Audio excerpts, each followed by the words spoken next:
কমিটিকে এগিয়ে নিয়ে যাওয়ার মতো আমি দেখি না তাদের মধ্যে, এমন কোনো আমি দেখিনি প্রতিশ্রুতি।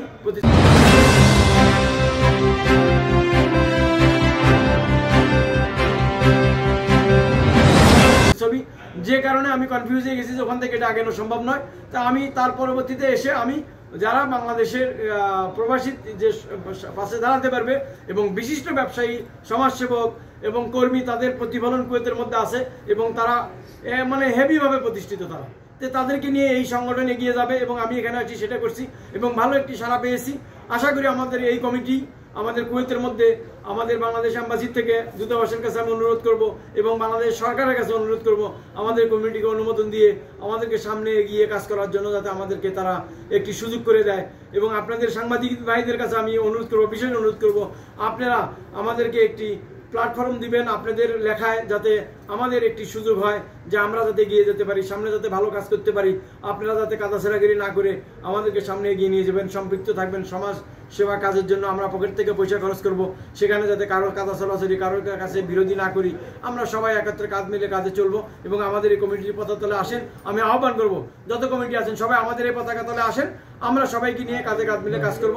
আপনারা আসুন, আমরা নির্বাচন করব। আগামীতে আমাদের পূর্ণাঙ্গ কমিটি আছে। তোমার পদ পদবি তো ঠিকই আছে, আপনার পদ পদবি তো আপনি ঠিকই আছেন। আপনি মুরাদ ভাই চলে গেলে বা কেউ চলে গেলে আপনি তো আসতেছেন সভাপতি সাহেব। ভোট এইভাবে বলি আমাকে ওরা ভোট নির্বাচন করার জন্য দিচ্ছে না। কিন্তু আমার আঙ্গিনা থেকে, আমার ব্যক্তিগত থেকে আমি যে একটা জনগণের কাছে আমি যে একটা দায়বদ্ধতা আছি, সবার যে একটা উপকার করার জন্য আছি, এখানে অনেকগুলো লোক যে আমাদের পিছনে আছে, তাদের পদ পদবি যারা ভালো লোক, তারা পদ পদবির জন্য অনেকেই চলে যাচ্ছে এখান থেকে। অনেক ব্যবসায়ীরা ওখান থেকে বাইরে চলে যাচ্ছে। কোন কমিটি থেকে? ওই কমিটিতে ছিলাম আমি। সেই কমিটিতে তো আমি সিনিয়র সহসভাপতি ছিলাম, সিনিয়র সহসভাপতি 2 নম্বর পদে আমি ছিলাম। তো 2 নম্বর পদে থাকলে আমার পদ পদবির লোভের তো দরকার নেই। নেক্সটে তো আমি, সেকেন্ডে আমি, ফার্স্টে তো ভোটে যদি দাঁড়ায় আমি জনগণের আমি হাজার লোকের জনগণের আমি ভোটে জয়ী হবো। এখানে কোনো আর এখানে বিকল্প কিছুই দেখেনি। আমি দাঁড়াই দেখছি, আমি আমার মান উন্নয়ন, আমার মানে অ্যাবিলিটি, আমার জনপ্রিয়তা আমি ওখানে যাচাই করছি যে আমি কি হতে পারবো। কিন্তু আমার প্রশ্ন ছিল জনগণের ভোটে একটি নির্বাচিত প্যানেল চাই, জনগণের ভোটে, সবার ভোটের মাধ্যমে।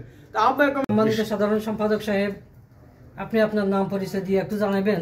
আমি শুনছি আপনি নাকি পদবীর জন্য বিভিন্ন সংগঠনে, এই সংগঠন থেকে বেরিয়ে চলে আসেন, তো এই জিনিসটা একটু ক্লিয়ার করবেন আমাদের।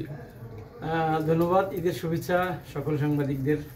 সুন্দর একটি প্রশ্ন করেছেন, আমিও এটা ক্লিয়ার করতে চাই। আমার নাম মোহাম্মদ বেলাল হোসেন, বাংলাদেশ কমিউনিটি কুয়েতের সাধারণ সম্পাদক আমাকে নির্বাচিত করেছে জনগণে। আমি সেজন্য সবাইকে জানাই কৃতজ্ঞতা ও ধন্যবাদ।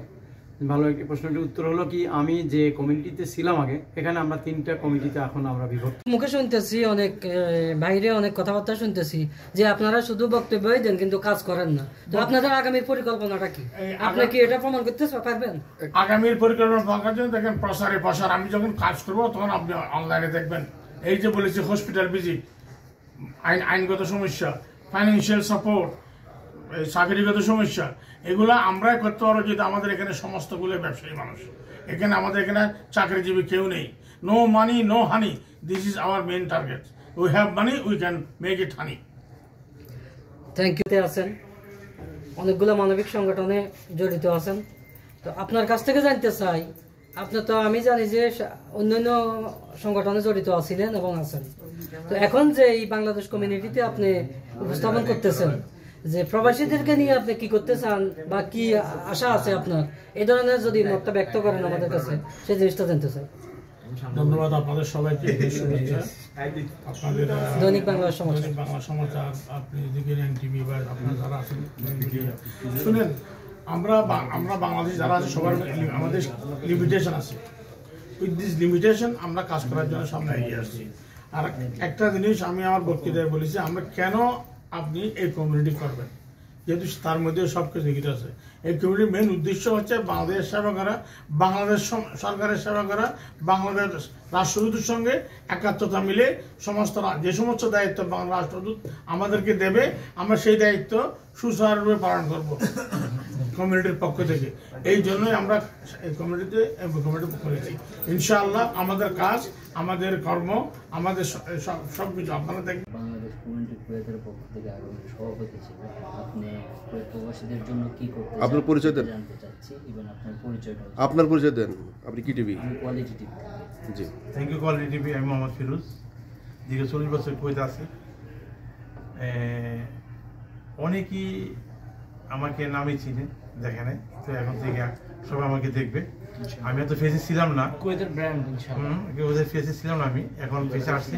শুধু বাংলাদেশি লেবার যারা আছে, শ্রমিক যারা আছে, তাদের জন্য, তাদের সহযোগিতা করার জন্য আমি এখন সামনে আসছি।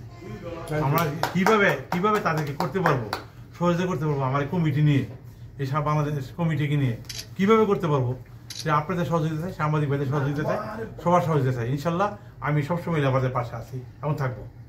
এখানে আমাদের প্রশাসন আমাদের থেকে, যেমন অনেকে চাকরিচ্যুত হয়ে যায়, অনেকে বিভিন্ন সমস্যার সাথে জড়িত, তাদেরকে আপনারা কতটুকু সহযোগিতা দেওয়ার জন্য দেওয়ার ইচ্ছা আছে, বা আমাদেরকে একটু যদি আশ্বস্ত দেন।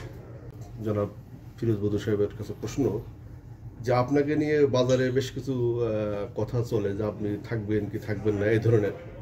আমাকেও ফোন দিয়ে বলা হয়েছে তাকে নিউজ না করার জন্য, যে উনি সভাপতি থাকবেন না, আপনাকে নাকি প্রেশার থ্রেট করে বা বিভিন্নভাবে প্রভাবিত করে করা হয়েছে। এই বিষয়ে একটু আপনার পরিচয় দিয়ে একটু ক্লিয়ার করলে ভালো হয় আমাদের জন্য নিউজ করতে। Thank you.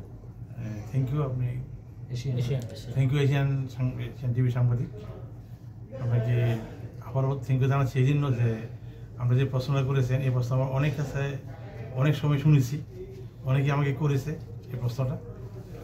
আসলে আকস্মিকভাবেই আমার আশাটা, আমার আশা ইচ্ছা ছিল না, কিন্তু এখন দেখতেছি এটা দরকার আছে বাংলাদেশি লোকদের জন্য, বাংলাদেশি লেবারদের জন্য দরকার আছে। কারণ বাংলাদেশের লেবার অনেক লাঞ্ছিত হচ্ছে, অপমানিত হচ্ছে, তারা খুব মানবতা জীবন অতিবাহিত করতেছে। এগুলো যদি আমরা ফেস না করি, এগুলো কেউ করবে না। এগুলো আমরা আমাদের কমিটি যারা আছি, আমাদের সেক্রেটারি সাহেব আছে, সিনিয়র সভাপতি সাহেব আছেন, জাফর ভাই আছেন, আমার পাশে আছেন মাসুদ করিম, আমরা দেখেছি সবাইকে নিয়ে যদি আমরা এই উদ্যোগটা নিই, তাহলে আমাদের দেশের জনগণের এমন উপকার হয়ে যেটা বলা বাহুল্য। অনেকে আগে অনেক সমিতি করেছে, কেউ কারো উপকার আসে নাই, কেউ কার দ্বারে যায় নাই, কেউ কার কাছে যায় নাই। আমরা ইনশাল্লাহ প্রতিটা লোকের, প্রতিটা ব্যক্তির দ্বারে দ্বারে যাবো এবং তাদেরকে উপকার করার জন্য আমরা চেষ্টা করবো। তাদের সমস্যাগুলি আমরা সমাধান করার জন্য চেষ্টা করবো ইনশাল্লাহ। না ইনশাল্লাহ আসি, আপনার উদ্যোগ অনুপ্রেরণা চাই, আসি, এবং জনগণের যেহেতু আমাকে চায়, আমি ইনশাল্লাহ আসি। Thank you. সেটা আমরা কতদিনের ভিতরে আমরা সেই কমিটি পাবো, পূর্ণাঙ্গ কমিটি? থ্যাংক ইউ এনটিভিকে এই প্রশ্ন করার জন্য। আমরা আশাবাদী, আমাদের যে আজকে যে কমিটিটা, আমরা এখানে একটা ঈদ প্রিলিমিনারি অনুষ্ঠান করেছি, শুভেচ্ছা বিনিময় করেছি, অনেকের কাছ থেকে অনেক সাড়া পেয়েছি, অনেক লোক হয়েছে, আমরা সবার কাছে কৃতজ্ঞ। ইনশাল্লাহ আমরা আশা করব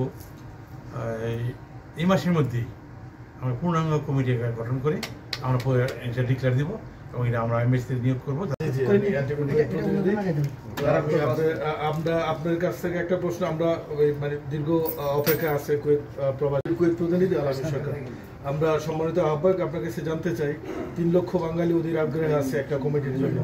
এটা আমরা আচ্ছা সম্মানিত সভাপতি না এটা অনুমতি নিয়ে আমরা একটি ধারায় পৌঁছে যেতে চাই।